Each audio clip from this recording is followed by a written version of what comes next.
اللهم لبيك لبيك لا شريك لك لبيك إن الحمد والنعمة ইসলামের 5টি স্তম্ভের অন্যতম হজ।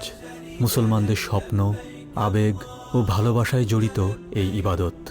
শারীরিক ও আর্থিকভাবে সক্ষম প্রত্যেক মুসলমানের জন্য জীবনে একবার হজ সম্পাদন করা ফরজ।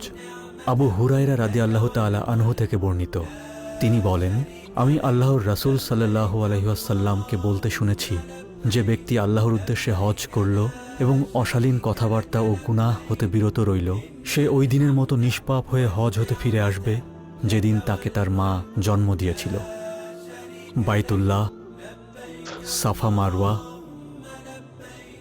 মিনা, আরাফাতের ময়দান, জামারা ও মুজদালিফায় গিয়ে দুনিয়ার সকল মুসলিম ভ্রাতৃত্বের বন্ধনে খুঁজে পায় আপন পরিচয়।